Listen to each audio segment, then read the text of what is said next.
সুরদীপের কাছে একটা প্রশ্ন আছে আমার। হ্যালো, বলো।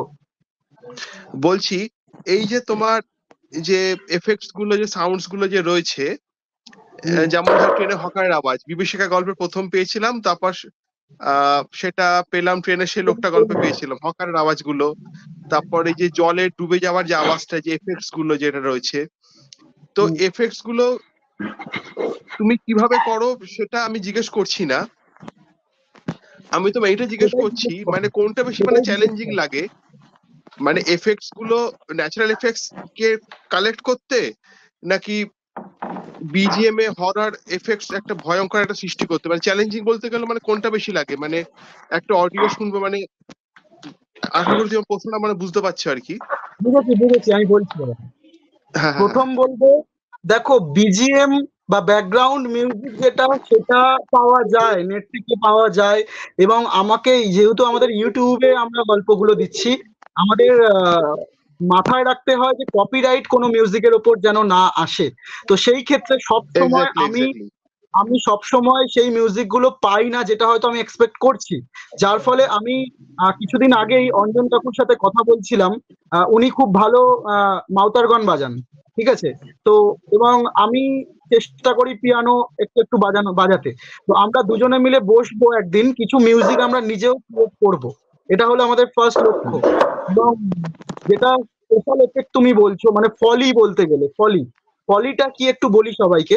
ফলিটা মানে হচ্ছে, ধরো একটা গ্লাস পড়ে গেল সেইটার আওয়াজ, ধরো একটা চিপস খাচ্ছে সেই চিপসের আওয়াজটা, তারপর ধরো তোমার বিভীষিকা গল্পেরই যদি বলি, জলে ঝাঁপ মারলো সেই আওয়াজটা।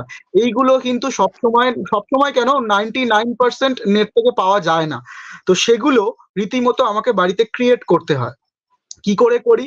নিজেই, তোমরা আমাকে চিপসের টাকা পাঠাবে তুমি, হ্যাঁ, চিপসটা নিজেই খেয়ে সেই সাউন্ডটা রেকর্ড করি।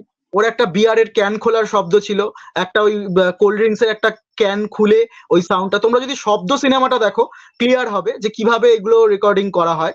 তো আমি এই ব্যাপারগুলো লিটারালি বাড়িতেই করি। হ্যাঁ, মানে এই যে ধরো একটা জলের মধ্যে একটা ছোট্ট করে একটা কিছু ডুবে গেল, সেই ব্যাপারটাও আমি বাড়িতে একটা বড় জলের জায়গা নিয়ে দুম করে ডুবিয়ে দিই, দিয়ে একটা আওয়াজ তৈরি করি। জলে ঝাঁপটা কি করি, এর জন্য একটু পাগলও হতে হয়। কি করি, কোনো একটা পুকুরের ধারে গেলাম, কোনো একটা বাচ্চা বা কেউ সাঁতার কাটছে, বললাম একবার ডুব মারতে, আমি সাউন্ডটা, সে ভাবলো আমি পাগল, একটু ভেবে নিল। তারপরে আমি বললাম না ভিডিও করবো না, আমি জাস্ট অডিও করবো। অডিওটা রেকর্ড করলাম, করে নিয়ে চলে এলাম। ট্রেনের কোনো সিনের দরকার থাকলো, ট্রেনের ম্যাক্সিমাম আমি নেট থেকে পেয়ে যাই। তবুও কিছু কিছু ধরো দরকার লাগলো, একটা কনভারসেশন হবে, বা একটা টোটো করে যাচ্ছে, টোটোর সাউন্ড, বা ধরো একটা বাইক স্টপ হলো, এগুলো আমাকে লিটারালি আমাকে এগুলোর জন্য অনেক খাটতে হয়। এইটাই আমাকে এডিটিং এর বেশিরভাগ খাটতে হয়। মানে আমার একটা গল্প এডিট করতে যদি ম্যাক্সিমাম 15 থেকে 16 ঘন্টা লাগে, আমাকে এইগুলো রেডি করতেই 3 থেকে 4 ঘন্টা চলে যায়। কিছু কিছু দরজা দুমদাম করে দরজা,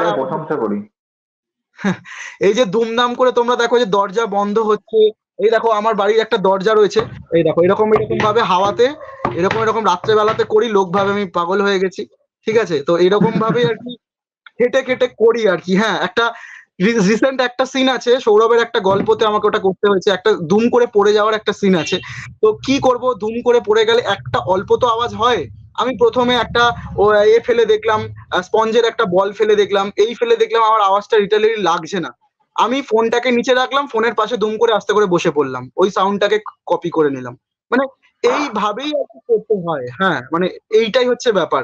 আর একটা জিনিস, যে গল্পগুলো আমাদের অডিয়েন্সরা শুনছে, এই গল্প আমি মনে করি, শুধু আমি এডিট করছি বলে না, যারা এডিট করে প্রত্যেক এডিটারকেই আমি বলছি, একটা গল্পের 50% থেকেও বেশি কিন্তু ডিপেন্ড করে গল্পর এডিটারের হাতে। একটা রাইটার গল্প লিখলো, ভয়েস ওভার আর্টিস্টরা ভয়েস পাঠালো, সেইগুলোকে অপারেশন থিয়েটারের মতো জোড়া, পরপর সাজিয়ে গুছিয়ে জোড়া। এবং সব থেকে আমার ইরিটেটেড লাগে যখন আমি নিজের ভয়েস নিজে শুনি।